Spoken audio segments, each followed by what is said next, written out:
แพทย์ก็มีดิขับประจำการอยู่หั่นเนาะมีแพทย์จักเจือเลย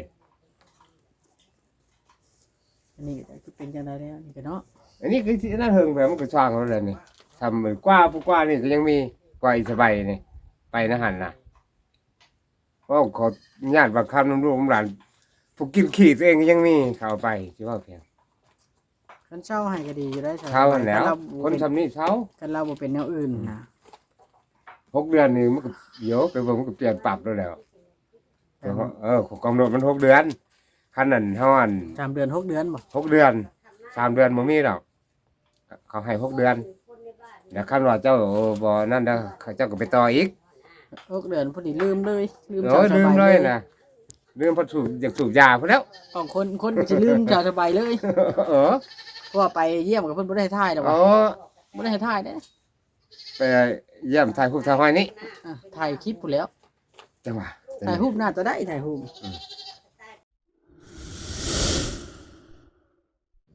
ฝากติดตามเบาโอลิแหน่เด้อพี่น้องเบิดสุปูสุคนสบายดีพี่น้องสบายดีมื้อนี้เบาโอลิเข้ามาเฮือนป้าวอนพี่น้องเนาะสบายแล้วไปแล้วเด้อพี่น้องไปบำบัดแล้วทางกับบ่น้อยพอแผ่นน้อยเอาไปละเนาะมาเห็นแต่ช่างพี่น้องเอ้ยเนาะมากวดเครื่องกวดของมาจ่ายเงินค่าช่างแน่เฮาจ่ายคู่มือนะพี่น้องไปเบิ่งน้ำกันพี่น้องอันนี้เดี๋ยวมาแล้วพี่น้องเนาะสังกะสีมาแล้วแล้วก็น็อตก็มาแล้วถือว่าเครื่องมุ้งน่ะมาครบแล้วเนาะเช่นน้ำเบิดแล้วบ่ยัง4 โตคือสิพ่ออยู่คือสิพ่ออยู่เช่น4 โตนี่น็อตผมก็ยังกระด้างเดียวนี่อาหารยังห้าวมันดิยังบ่พอห้าวบ่มันบ่นะสิกะสิบ่พอดอกคือเฮาติดดอกหนักเนาะก็จะใส่เช่น1มันกะก็นี่4แล้วมันก็ยังอีก1นี่เรียบร้อยบ่สปอนเซอร์เนาะเพื่อออกซื้อสปอนเซอร์มาฝากขอบใจเรา3 คนไปกินลำบากเดี๋ยวพี่น้องในตะกวดในตะกวดจะมีเย็นลูกก้าวไปบ่ไม่จังหวะยาวเลยเนี่ยน้อยเอาบ่พอน้อยลูกคนดี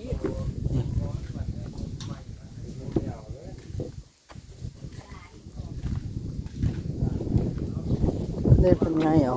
แป้นจะมาใส่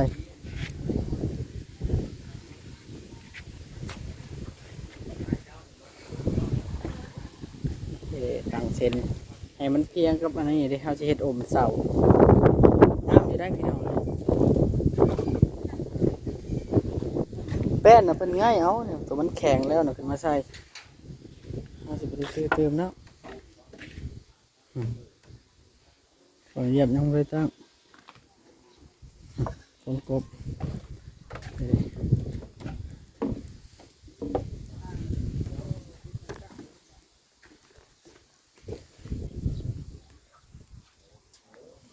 ขัดอยู่ดอกไปทางเลย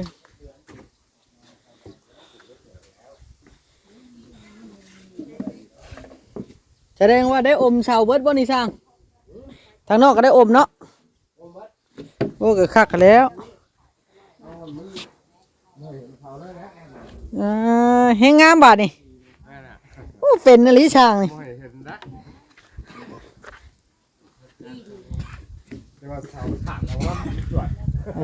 ฉากก็คักแล้วนี่ฉากเสาออกให้พี่น้องเวลาถ้าเจ้าเอ็มมันก็ง่ายเนาะพี่น้องประตู2นั้นประตูน่ะสูงกะลีได้พี่น้องน่ะยืดจนพอถึงอันน่ะสูงก็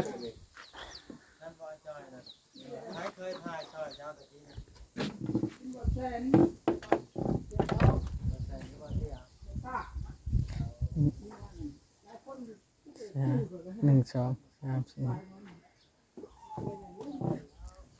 ตัวนี้สิไว้เฮ็ดอันนั้นนี่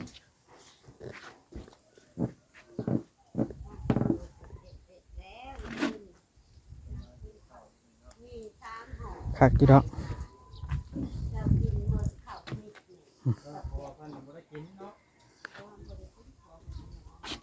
ถือว่าได้อมเสาเบิดแบบบ้านถือว่างามเฮือนกว้างอะไรพี่น้อง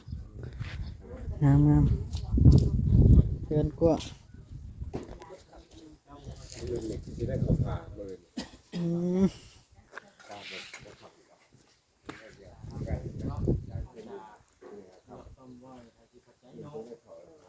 ยังเหลือแต่ห้าวเฮ็ดผนังเนาะ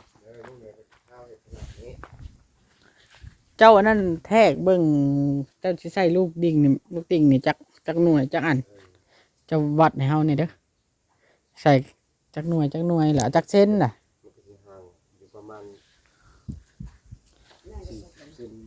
เอ้ยมันรอดได้น่ะมันโพดห่างโพด เอามา30บ่เนี่ยเขาหาอยู่แล้ว 30ซะ30เนาะเพราะว่าเฮาเฮ็ดบ่ได้สูงมาได้ แม่นผมก็บ่ได้สูงไปได้ก็ซ้ำช่วงซั่นเฮานี่แล้ว ปกติเจ้าเฮ็ดนั่นบ่ อันเนี่ยคือกันพอกกะ จักเช่นห่างกันไหม ห่างกับ20ปลายแหล้ว ก็จำนั้นแล้วเฮ็ดจำนั้นนะ 20ปลาย พอดีบ่ พอดีเล็กน้อยอันปอนข้อออกบ่ลมโตมันแล้วคันไปสักคานไปก็ได้ ลมหัวมันอยู่บ่ ผู้ดีลมหัวคนน้อย ผู้ดีคาน สิบ่ตกบ่ล่ะ ฮะ สิบ่ตกบ่ โย่ก็ระวังเอาแล้วเนาะคันนั้นไก่ฮอดนั่น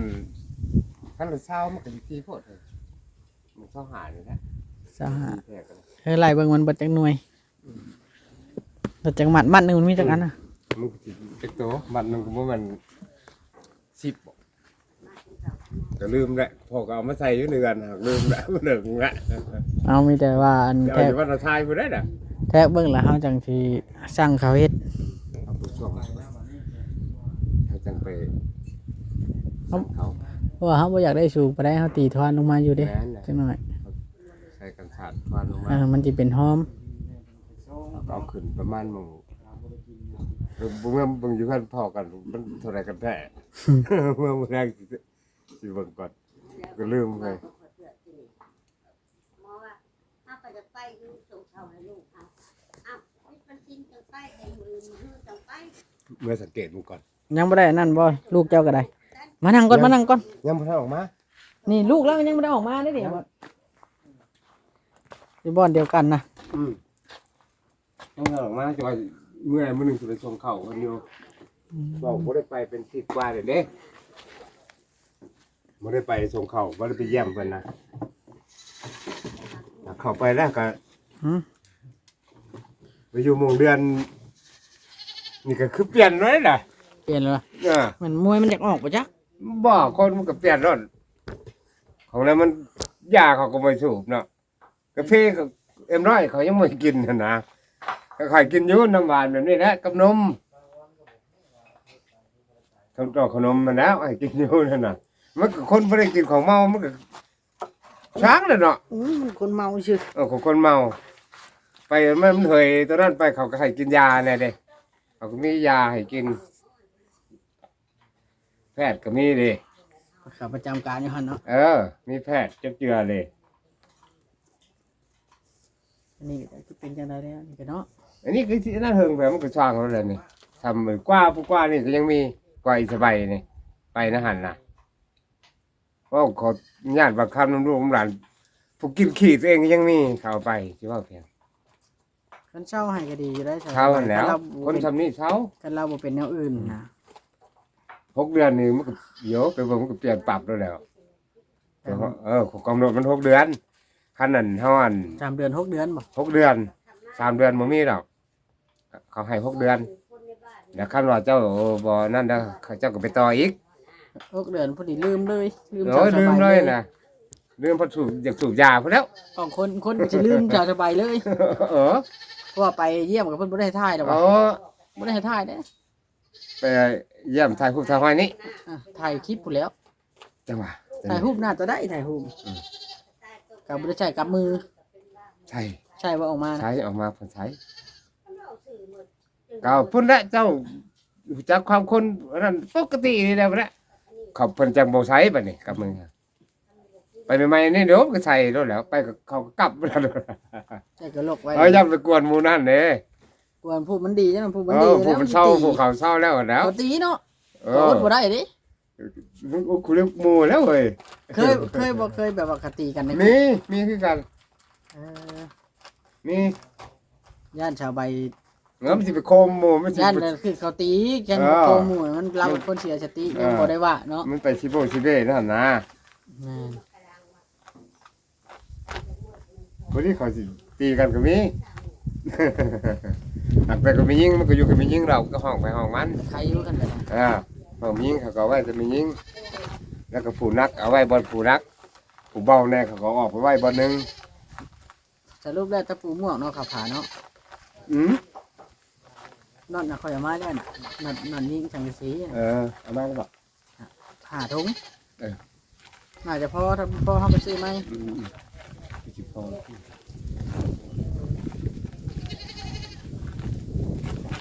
ถ้าแม่นมีไผมีหยังยกเจือยังว่า เอาน็อตยิบเอาอัน เออ นี่นะผ่าอันนี้ เข้า ถ้า นั่น คืออันแน่นแท้ เข้าถ้ามีไฟเอายิงเอามันก็ง่ายกว่ากันนี่มันก็ได้ตอกหำไปแก้วนะ ๆคักอยู่รอบอะไรกันเพิ่นไปแต่หึงแล้วบ่อนช่าง ลูกหลานยังอยู่ว่านั่นก็ได้ ลูกเราอยู่ไหนเลย แม่นแหละยังอยู่ในรักษาหกแล้วครับไปมันก็โอ้โหมันก็เดี๋ยวมันนี่เราจุบเพื่อนเลยพอเราต่ออีกได้ไปต่อเพนอีก ไป ต่อให้ปีหนึงเลยบัดนี้ ต่อปีหนึ่งเลยนะบัดนี้ ไปฮอดปีแล้วบ่ ยังหาก็ได้8 เดือน ว่างชาวบายไปเดี๋ยวนี้บ่ แม่นมันเป็นนั่นเพิ่นเป็นศูนย์ปิดปัวโมเมนต์ศูนย์บำบัดศูนย์ปิดปัว คนบ้าทำชาวบายดีผัวคืนเนาะ โอ้ยผมมันติดยาหันนั่นก็ได้นะผูกกว่านี่ก็ยังมีคนหันหาไปหาสารพัดเด้ ที่ว่า สารพัดคนได้ถูกสิเป็นมันก็บ่ได้คือกัน จักคือเจ้าไม่ได้แล้วนี่ก็สิฝากได้อยู่บ่แบบว่าสิได้ โอ้ย ตามแผนอยู่บ่นี่ มันก็ไปเขากากันแล้วแหละเขาก็เอาแล้วแหละกลับแล้วแหละ ดีอยู่กันเพิ่นเอาโลด โอ้ย ด้านเรื่องเอกสารนะมันยุ่งยากแน่ มีแต่เฮาไปเพิ่นก็เอาคนเข้าไปแล้วเพิ่นก็เอาเอกสารเด้ให้เฮาก็เอา ด้าน มา ด้านเพิ่นเอาพวก YouTube พร้อมเข้าไปนํเนาะเข้าไปอยู่จักเดือนหนึงเนาะพวก YouTube ว่าแล้วเนาะ เพิ่นบ่นั่น แต่ว่าจ้อย เจ้ากับกินยานี่บ่ กินยานี่แล้ว เออ กินแล้วก็ลงที่โรงแรม บ่บ่ ลาย ลายผีพ้นได้รู้จักคนชื่อ ผี ชื่อผี บ่อึดผี มืดผีเพิ่น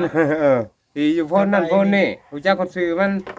ชาวบายนี่ก็บ่แม่นแล้วอันผีเนาะ บ่แม่นหมอนี่มันเว้าไปร่างเอาไป บ้า เพลงมัน ธรรมดาเนาะ มันลายไปอันนี้มัน ลา บ่ ยน้ำกินยา เออ มันลายหันหน้าไปมันก็สินั่นเพียงเดือน บางเดือนนี่มันก็อ่อนลงแล้ว ไปหาหมอแพทย์โอ้เกิดไปบ่ พอคือไปนั่นดอกไปแล้วเขาก็เอานั่นไปเฮาก็ประกอบเอกสารมาแล้วก็ได้หมวยเกินทิศหนึง50มื้อนี่แล้ว เขาให้ไปส่ง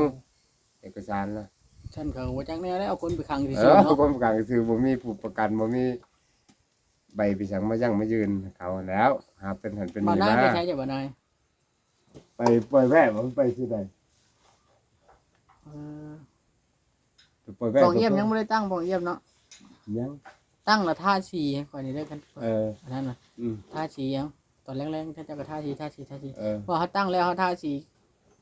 มันสิง่าย ก็มีก็ท่าแล้ว เพิ่งบ่ได้สิติดบานใหญ่นะ เนาะ ก่อน แล้ว ว่า พาแล้ ถ้าว ว่า แล้ว เข้าผาแล้วเพิ่นได้จังสิติด บอกให้นอนไว้ใส่แป้นพื้นไว้ ถามว่า ผ่า ผาบ้านนะฮะ บานมันจะมันบิด บอกว่าผัวบอกว่าแล้ว ตัวนึงเราได้เยอะ กับลูกเรานะ ตัว ห้ามเขาไว้ บิดมันบิดแต่ตามมันนั้น อย่ามันเล่า เออ นั่นแหละ พยานตัวนั้น อืม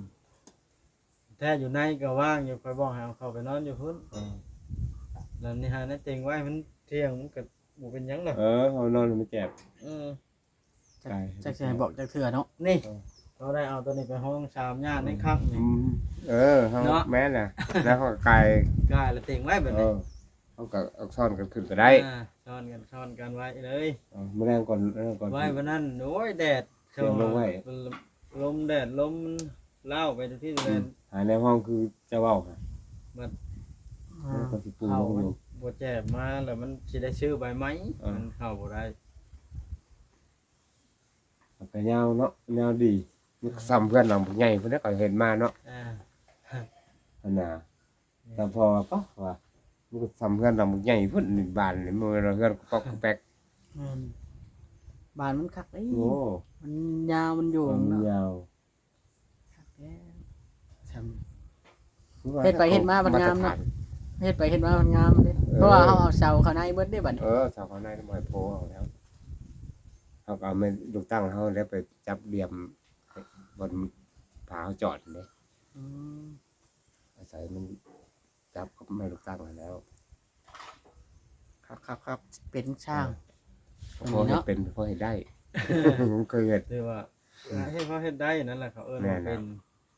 ข้าง ของเพื่อนพ่อนี่ก็พ่อเห็นเองเห็นผู้เดียวซ้ำเลย อืม เที่ยวขึ้นเที่ยวลงโอ้ยว่าขออนุญาตมาค้ำจนตาตีนแดงเพื่อแล้วบืนขึ้นในเสาอะค่ะ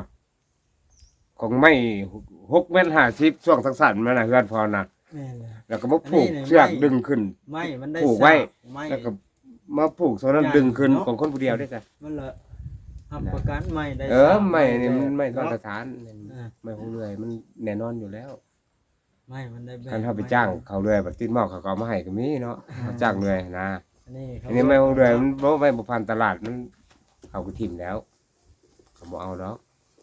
ไม่ย่างได้หมองไม่ใหญ่ มันไม่ร้อยอยู่แล้วไม่ของเรื่อย ตะกี้บ้าวจ้อยเพิ่นอยู่บ้านใดก็ตึกชายชอยเรือนะ พูน บ้านอันน่ะ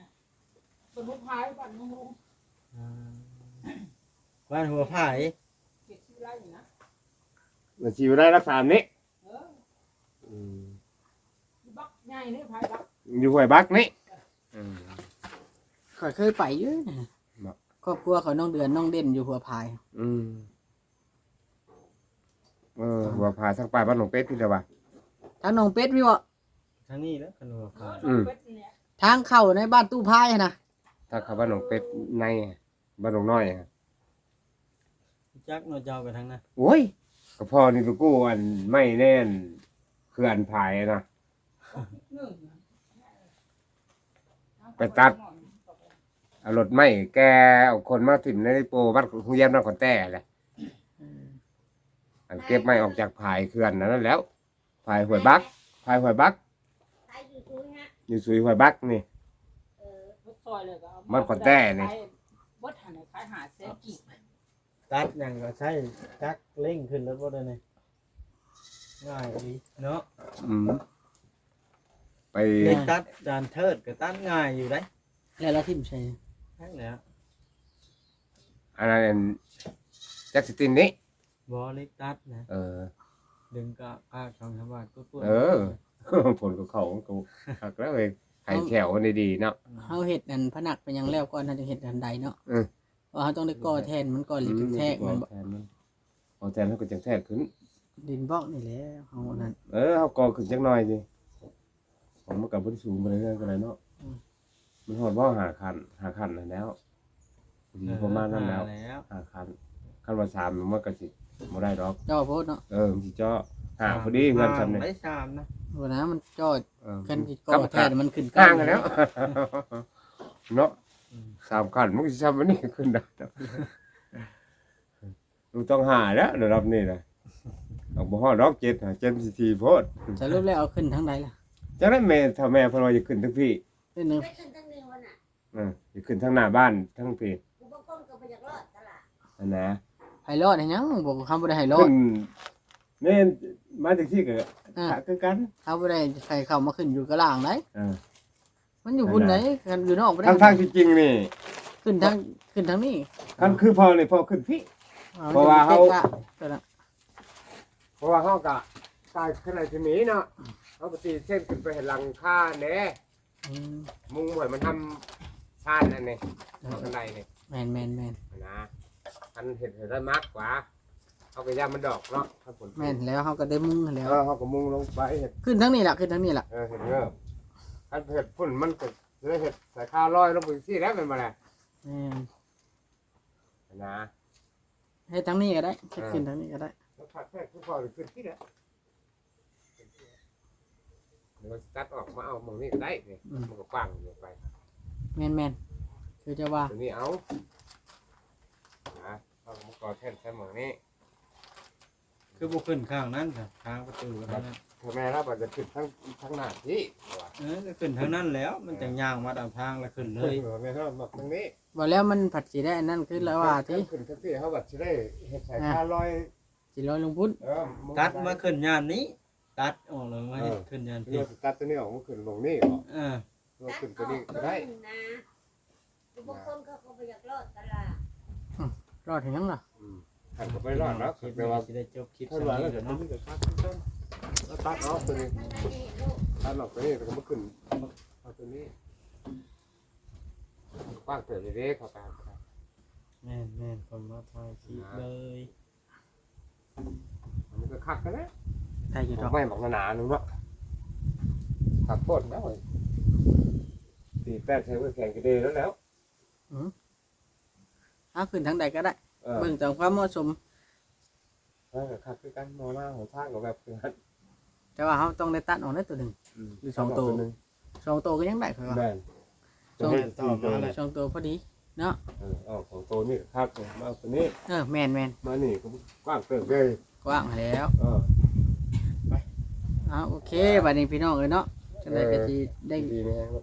กลับแล้วบัดนี้ อืม เมื่อยอีหลีเนาะพี่น้องโอเค